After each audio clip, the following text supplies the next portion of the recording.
Lalu bagaimana sebenarnya hubungan Presiden Prabowo dengan Ketua Umum PDI Perjuangan sehingga sampai sekarang keduanya belum juga bertemu sementara Presiden Prabowo justru kerap berjumpa dengan Presiden ke-7 RI Joko Widodo. Apakah Jokowi memang menjadi ganjalan hubungan Megawati dan Prabowo?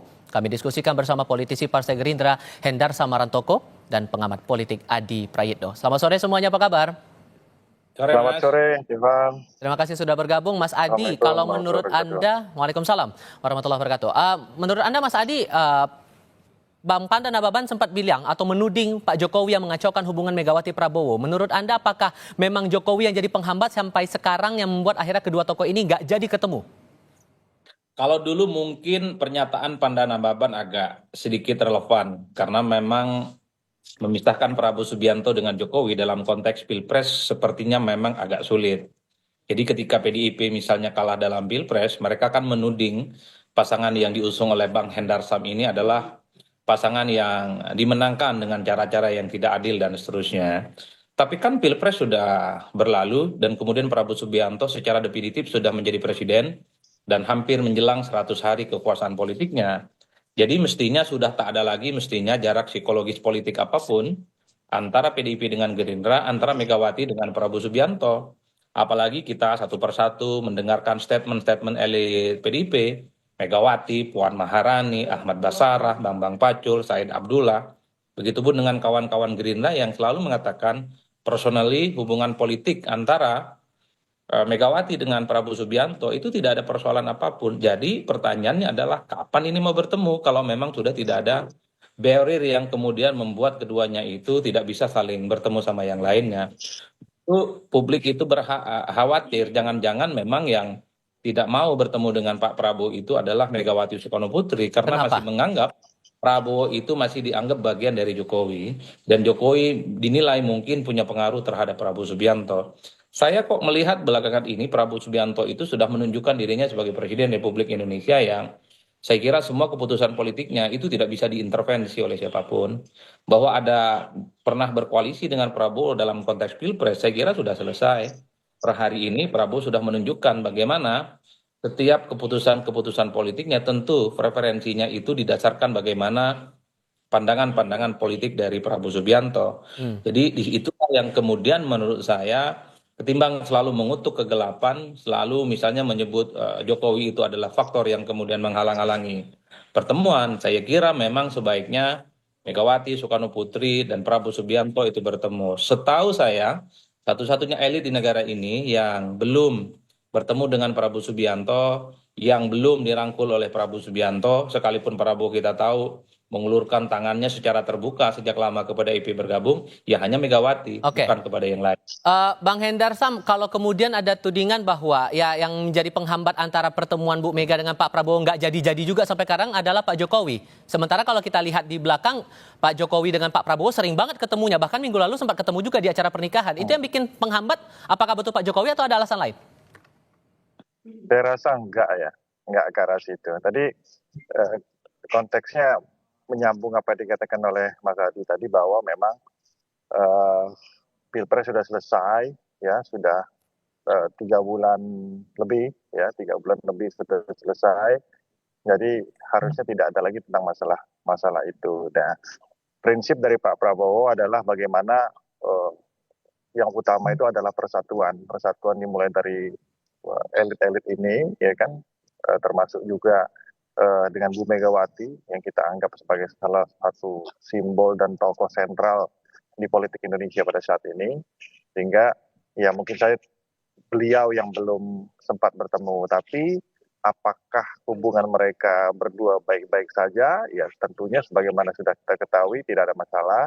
Ada 2 faktor pokok yang menjadikan kenapa mereka baik-baik saja, ya Pak Prabowo dan Bu Mega, yaitu faktor kedekatan emosional yang sudah terbangun bertahun-tahun, ya berbelas tahun, berpuluh-puluh tahun mungkin kan gitu, ya dari berpasangan sebagai presiden dan wakil presiden, dan kemudian ada kedekatan dan kesamaan ideologi antara Gerindra dan PDI itu juga.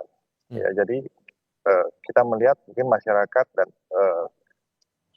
para insan-insan politik juga tahu bahwa tidak tidak begitu banyak perbedaan ideologi, sehingga oleh karena itu kedua tokoh ini ya Pak Prabowo dan Bu Mega itu nggak sulit untuk bertemu dan seharusnya bisa bekerja sama ke depan. Kalau kemudian Tapi tidak sulit formatnya untuk nanti dalam bertemu, bentuk Bang. apa, Sorry kita saya belum potong, tahu. Bang. Sorry, Bang, saya potong di situ. Iya, iya. Kalaupun ternyata tidak sulit untuk bertemu, dan ini kan wacana untuk pertemuan antara Bu Mega dan Pak Prabowo kan muncul lagi nih. Apakah posisinya Pak Ya. Prabowo dalam posisi menunggu Bu Mega yang menyambut untuk kemudian, yuk kita melakukan pertemuan, atau gimana nih posisinya Pak Prabowo? Iya, tentunya dari Pak Prabowo kan sudah beberapa kali menyampaikan ya kan untuk jadi gini, prinsipnya bahwa Pak Prabowo itu melakukan apa namanya itu semacam ritual ya untuk bersafari kepada tokoh-tokoh. Jangankan kepada Bu Mega ya, kepada Pak Erick Thohir, kepada dulu yang para tokoh-tokoh calon-calon cawapres yang akhirnya tidak manggung, beliau datang itu satu persatu. Itu merupakan apa nama itu cara beliau untuk merajut persatuan ini dan gitu. Nah masalahnya terkait dengan Bu Mega yang kalau yang kita tangkap bahwa format untuk bertemu itu kan bukan juga harus seperti yang diinginkan oleh publik.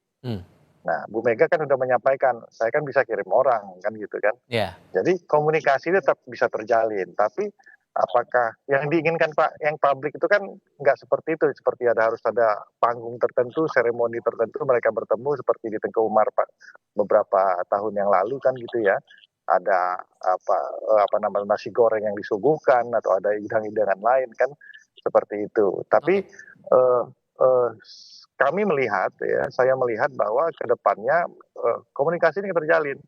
Pak Dasko contoh ya kan sebagai salah satu tangan kanan Pak Prabowo dengan Mbak Puan itu ya komunikasinya lancar terus. Baik.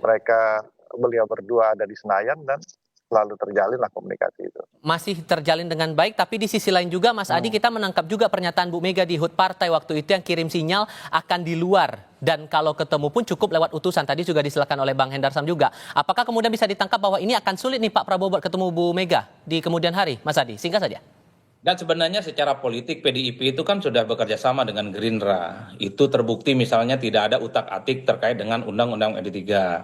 Makanya Puan Maharani tetap menjadi Ketua DPR. Itu yang saya kira menjadi penting ya dilihat secara signifikan. Sebenarnya secara substantif Gerindra dan PDIP itu sudah bekerja sama. Cuman begini Mas Tifal, saya khawatir pertemuan Megawati dan Prabowo Subianto itu didasarkan atas dua teori, bahwa sepanjang misalnya hubungan politik antara Jokowi dan Prabowo Subianto itu baik-baik saja, maka sulit misalnya bagi Megawati untuk melakukan pertemuan dengan Prabowo. Itu teori pertama. Tapi sebaliknya, kalau hubungan antara Pak Prabowo Subianto dan Jokowi itu tidak baik-baik saja, maka disitulah kemudian peluang pertemuan antara Megawati dan Pak Prabowo akan segera dilakukan. Saya khawatir itu teorinya. Kalau nunggu Prabowo itu renggang dengan Jokowi, rasa-rasanya untuk hari ini agak sulit. Karena memang ada kecenderungan rata-rata secara umum bahwa memang Prabowo Subianto itu sangat kelihatan sekali untuk menciptakan stabilitas dan keseimbangan politik. Makanya kabinetnya gemuk dan merangkul semua kalangan. Kabinetnya pun udah hampir 100 orang, 108 lah kurang lebih. Dan semua elit-elit kunci itu dirangkul. Karena bagi Prabowo, zero enemy masa politiknya.